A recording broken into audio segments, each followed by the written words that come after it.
So welcome back to another video. It's quite late in the day already, but I'm not going to really start working now. I'm going to do most of the work tomorrow. So in this video I'm going to be doing the beam install. So that beam over there is going in front of this car. I'm going to switch the two around, and yeah, it's going to be either a day's project or 2 days project. So that's why I'm starting now, so that I have time to finish everything tomorrow, because this will be a long project and I need to store both cars in the garage, and the Beetle won't have front suspension or anything, so I can't drop the car. So as soon as it's in the air I have to finish it. So yeah. So in previous videos when I said I used sandbags, I actually used sandbags. So that wasn't a joke. So without sandbags, that's my front clearance. It's very dark, but it's very high at the moment. As you can see, the plan is to like drop that all the way down. Just enough to clear this little bump here. It looks not that high, but it actually scratched on the rear. So all those scratch marks, these ones here, are from the rear of the car actually hitting it. So now I have to remove all of this and then get to the petrol tank. It's over there, and it's just a few bolts, disconnect that and take the petrol tank out. So finally got the petrol tank out. As you can see, now I have access to everything on top, including the steering box, the ball joints there, and these arms, and then the beam itself. It has like a bolt there and a bolt there. You can't really see it, but yeah, it's there. So that's all for today. Tomorrow I'll be doing the beam, as I said. So yeah, check you guys tomorrow. It'll be in the same video, but for you it'll be like a second, for me it'll be a day. So check you guys tomorrow. So welcome back, it's a new day. I lifted the car up already, so you can see the wheels are over there. So yeah, the car's on jack stands at the moment, all steady and ready to go. Yeah, I think I'm going to start off with like the main steering box thing, disconnecting that. I figured out how to do that, because there's other method to do it, but you have to like remove the steering box and like drag it out of the rack itself, and I don't really want to do that. So I realized by doing this, let me just, yeah, by making that bolt loose, you can literally just remove a bushing. So then you loosen that instead of like loosening this whole thing here. So that's what I'm going to do. Let me just flip that around, and yeah, I'm going to start off with that. As soon as that's loose, I'm just going to like remove everything, the arms and all of that, and then see what goes from there. Okay, so I've disconnected this arm now. It was there, now it's not there. And then also the steering rack. So as you can see, the steering shaft are lined up there, just to make sure the wheel is straight. So now as I turn this, that doesn't turn, because it's the steering box attached to the beam that we have to remove. So now I can just line that up again, and then I know my wheels are straight. So sorry if my filming is like very crap today, because it's quite difficult to actually get work done and film at the same time. But I've disconnected the one side, both calipers are off. Still have to do the ball joint on the right side of the car, but the left side is, so to say, done, so I can drop a beam that side. Well, not, you can't drop it one side at the time, but you know what I mean. It's ready to drop, that's what I'm trying to say. So basically this ball joint is disconnected, the caliper is disconnected. So this is freely now. You can see there's the spindle. So it's basically just connected to the beam at the moment. So yeah, shock, everything is connected to the beam. So I've disconnected the whole disc brake section now, as well as the ball joints. This whole thing's loose now. So almost ready to pull the beam. Still have to do the other side though. So over here you can see I didn't have to like hit the link pins out. So I could keep that. And that's the spindle, disc brake and the adapter. So yeah, that's everything.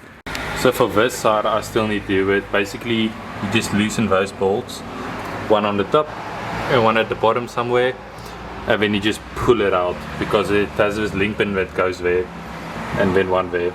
So you just pull this whole unit out, because I can't take the beam out with this because it has the speedo cable, and to remove a speedo cable you need to like go in the hub itself, and I don't want to do that. So that really wasn't that easy, but I finally got the beam out. So both beams are on the ground now, just to swap the two and put on the other that's not on the other, I don't know exactly. But yeah, the front of the car is empty now, no petrol tank, no beam, no suspension, nothing. As you can see, petrol tank was here, beam was there. It's absolutely nothing now. On the ground.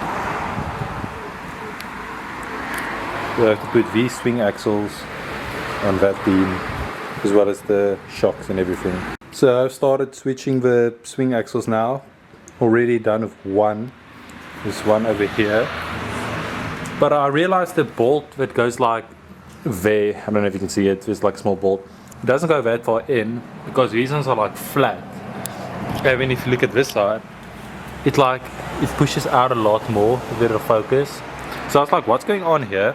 Then I realized this one only has 4 blades. If you can count them, it's like 1, 2, 3, 4. Whereas this one has 6 blades. 3, 4, 5, 6. So that means someone removed 2 blades in this one to lower it. It's a cheap way of doing it, but it makes the car very unstable and unsafe. So, and it might snap. And if that snaps, you're kind of fucked. So I finally switched the swing arms and stuff on the beam. So the new beam is currently like, I would say 80% done. So yeah, I'm actually going to adjust it now while it's on the ground. I think it will just be easier to work on the bolts and stuff. So yeah, but that's everything behind me. As you can see, the old beam and the new beam. That's pointing there, no there.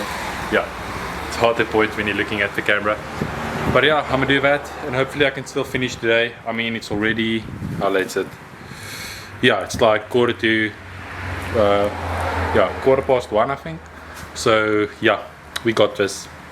So it's exactly an hour later, and I'm done.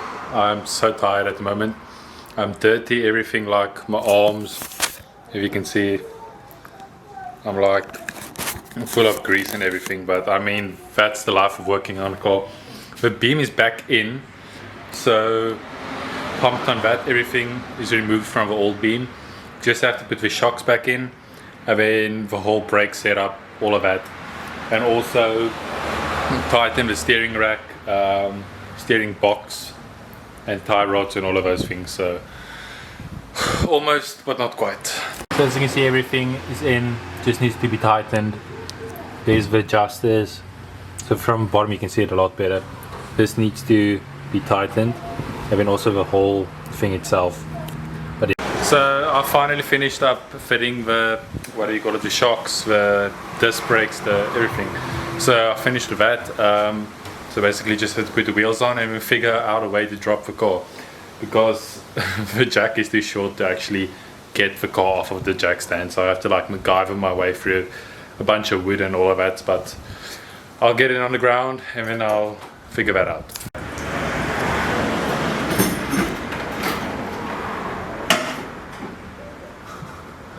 Hoe fuck ga ik die jack uitkrijgen? Okay, take 2.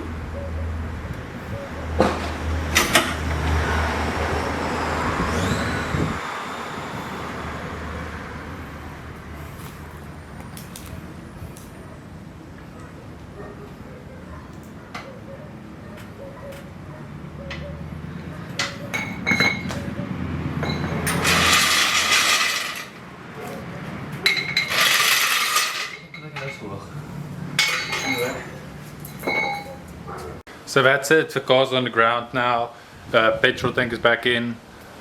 Basically just have to put the, it's like carpet but it's not carpet, in the front.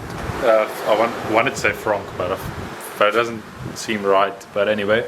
So yeah, the car's a little bit higher than I wanted it to be. It still looks nice. I mean, it's basically the same with the sandbags when it's now without the sandbags, but yeah, it'll obviously have a lot more power because not pushing 40 kilograms in the front anymore.